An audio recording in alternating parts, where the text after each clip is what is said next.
예, 증시 전망대 방송 시작하겠습니다. 지난주 주요국 증시는 대체로 그냥 평이했습니다. 중국이 좀 빠졌고, 코스닥과 나스닥이 상대적으로 좀 강했는데, 나스닥은 엔비디아, 테슬라 이런 게 좀 이슈가 됐고요. 코스닥은 2차전지 대형주가 강세를 보이면서 이제 지수를 끌어다 줬죠. 그 외에는 이렇게 크게 특징적인 국가는 별로 없었는데, 일단 중요한 이슈는 파월 연설이 이제 무난하게 평가가 됐습니다. 근데 다만 이제 이거를 제대로 반영한 건 미국 시장밖에 없고, 주초가 돼야 이제 다른 나라들의 이 연설에 대한 어떤 반응이 좀 나올 것 같고, 엔비디아 실적이 또 잘 나왔거든요. 주 후반에는 이제 엔비디아가 차익 매물 때문에 좀 빠지긴 했지만 두 가지 고비를 잘 넘겼습니다. 그리고 이제 중국에 대한 걱정은 부양안이 계속해서 공개가 되면서 이제 좀 상쇄시키는 그런 상황이 만들어지고 있죠. 그러다 보니까 이제 걱정이 좀 완화가 되면서 전체적으로 지표가 좀 부드러워지는, 예, 그런 모습을 보인 한 주였고요. 이슈를 좀 보면 파월은 잭슨홀 연설에서 크게 세 가지 단어로 요약이 되는 것 같습니다. 추가 긴축, 신중함, 데이터 이렇게인데, 추가 긴축에 대한 여지는 물론 남겼죠. 지금 인플레이션이 확실하게 잡힌 건 아니다라는 취지로 이야기를 했고, 그러나 금리를 올리는 데에 대해서는 신중하게 판단을 할 거다. 데이터 보고서 신중하게 판단할 거다. 이 신중함이라는 단어를 굉장히 많이 사용을 했거든요. 그래서 투자자들은 아예 올려봐야 한 번, 또는 금리를 되게 안 올릴 수도 있겠구나, 이렇게 이제 판단을 하면서 시장에서는 좀 안도를 하는, 예, 그런 분위기가 됐고요. 엔비디아 실적 되게 잘 나왔습니다.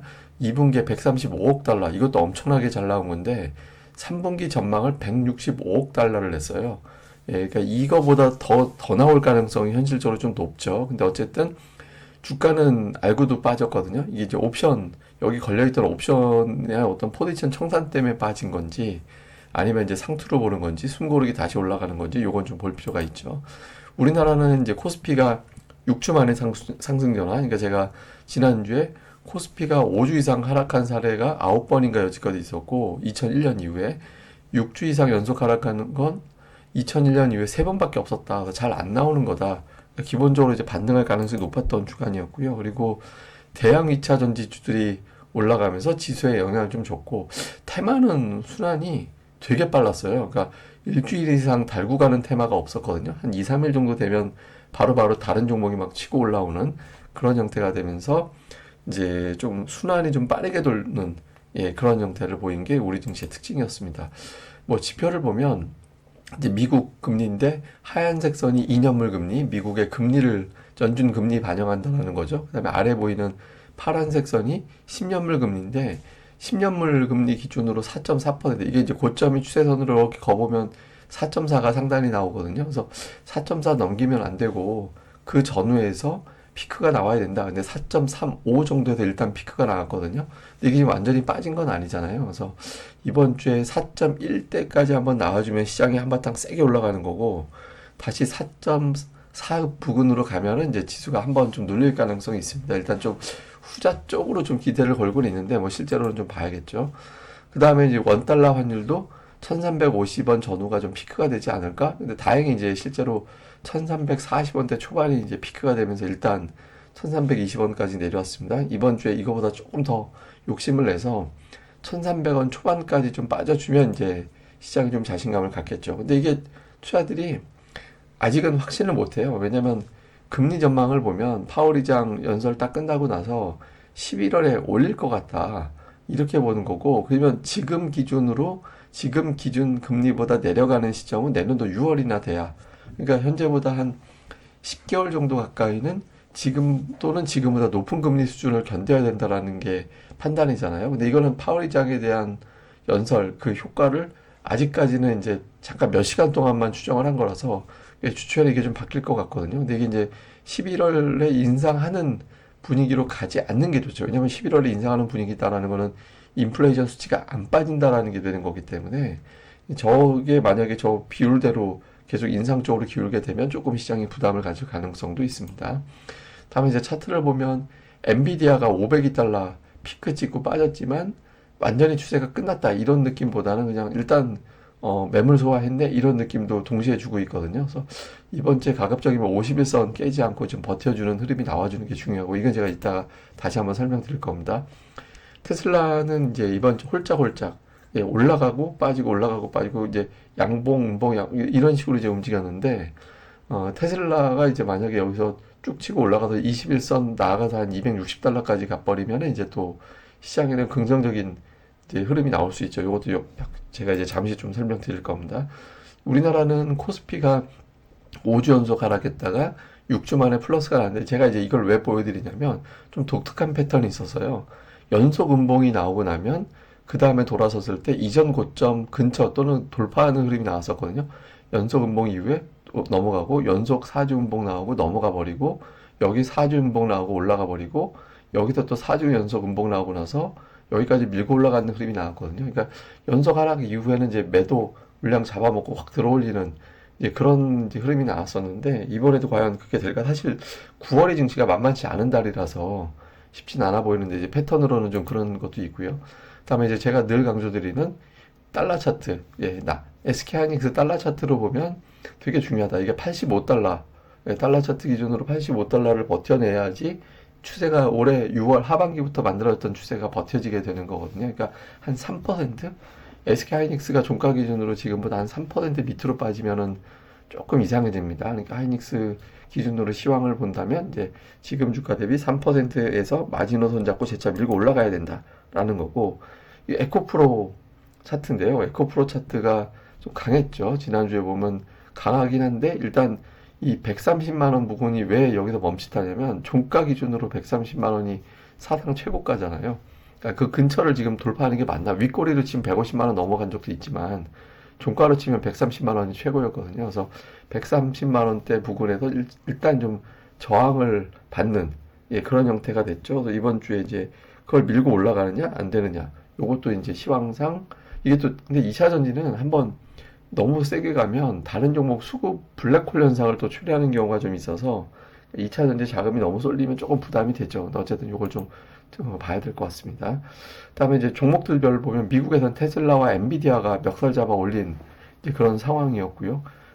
근데 엔비디아는 주중에 플러스 16% 피크였다가 이제 상승폭이 좀 둔화된 거거든요. 그래서 일단 두 종목이 어쨌든 지수를 끌어갔고 우리나라는 이제 금융주, 그다음에 이제 LG에너지 솔루션, 포스코 약간 2차 전지 카테고리로 엮을 수 있는 종목군들이 좀 지난주에 강했고 코스닥도 마찬가지입니다. 그러니까 에코프로가 거의 17% 올라갔고 중국 단체 관광 이슈로 코리아나 갔죠. 이번에 이제 오염수 배출 때문에 일본 관광 취소가 그렇게 많다라고 해서 이게 또 이번 주에 불거질 가능성도 있어 보입니다. 그래서 요 흐름 좀 주목해 볼 필요가 있습니다. 그 다음에 이제 수급은 최근에 10주 동안 외국인들이 2주를 사고 8주를 팔았거든요. 근데 이제 저게 매도가 왜곡이 돼 있죠. 그러니까 저 기간 동안 순매도 한 금액보다 더 많은 금액을 포스코를 팔았거든요.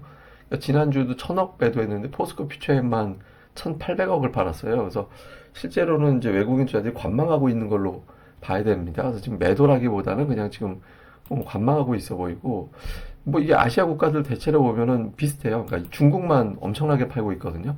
근데 저 중국도 매도를 너무 해버리면 우리 증시에 좀 미치는 영향이 있는 게 그 위안화가 약세 요인이 되거든요. 중국 주식을 왕창 팔고 환전을 해서 다른 나라로 빼가고 이러면 환율이 올라가는 상황이 생기는 거잖아요. 그래서 중국 증시에 대한 매도가 진정이 돼주는 게 우리나라 시황상 도움이 됩니다. 저게 보통은 중국 팔고 우리나라로 넘어오고 이런 구도가 되기도 하는데 지금은 워낙 이제 다른 해석이 좀 여러 가지가 있다 보니까 어쨌든 이번 주에 중국에 대한 어떤 매도가 좀 완화가 돼주는지 이게 중요합니다. 근데 약간 지금 우리나라 쪽으로 보면 삼성전자, SK하이닉스 계속 매수하고 있잖아요. 그러니까 글로벌 펀드에서 테크주들에 대한 어떤 자금은 계속 유입이 되고 있거든요. 그래서 저걸로 보면 우리나라를 뭐 추세적으로 뭐 삼성전자, SK하이닉스 기본적으로 안 파는 거기 때문에 추세적으로 매도할 가능성은 지금으로서는 그렇게 높아 보이지는 않습니다. 종목 보니까 외국인들은 지난주에 삼성전자, 뭐 하이닉스 매수하고 자동차 매수하고 조선주 매수하고 이런 게 이제 업종의 특징이었고요. 기관 투자자들은 2차 전지 관련된 종목 매수하고 그다음에 중국 관광객하고 연결고리가 있는 뭐 호텔 관련된 또는 이제 화장품 관련된 여행주들 뭐 이런 것들을 좀 담은 게 특징이었고요.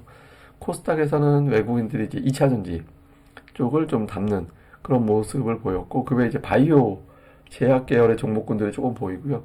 기관은 이제 2차 전지 플러스 반도체 쪽입니다. 그래서 2차 전지는 겹쳤고 한쪽은 바이오 제약주, 한쪽은 이제 반도체 쪽 이렇게 이제 분산이 되어 있거든요. 그래서 좀 이 세 업종이 현재로서는 조금 수급이 가장 양호한 그런 업종으로 일단은 보여집니다. 자, 이제 뭐 이슈 정리해보면, 그러니까 미국 국채 금리하고 환율이 되게 중요합니다. 이번 주에. 그래서 국채가 미국 10년물 기준으로 4.1 정도 찍어주면 시장이 안도할 수 있고, 환율은 1,300원 초반 또는 전후까지 밀어주면 시장이 이제 좋아지고, 반면에 이제 반대로 국채가 4.4 넘어가고 환율이 1,350원을 향해 가면 골치 아파지죠. 일단은 좀 긍정적으로 갈 가능성에 무게를 두고는 있지만, 어쨌든 계속 제가 이제 브리핑 해드릴 거고요.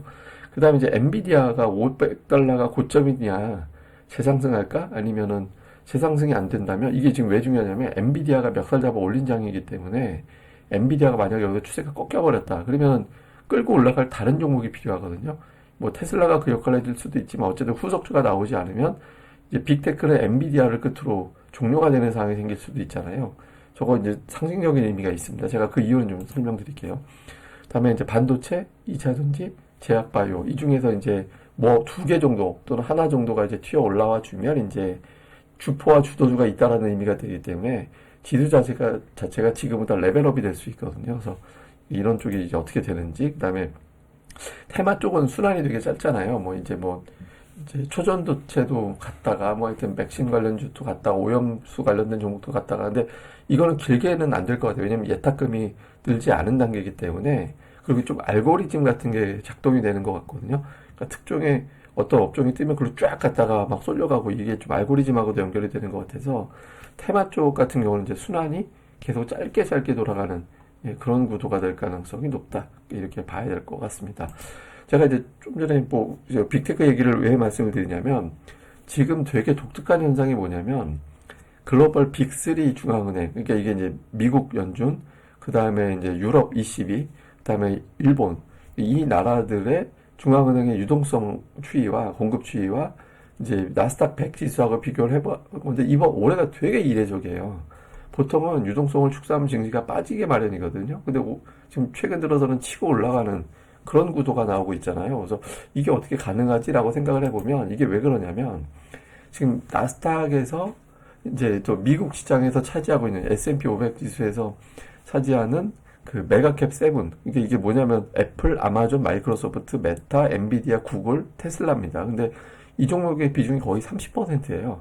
그러니까 얘네들만 올라가면 지수가 그냥 올라가 버리는 거예요. 근데 사실은 S&P 500 중에서 지수보다 훨씬 못 올라가거나 마이너스 있는 종목들이 굉장히 많거든요. 비중으로 치면.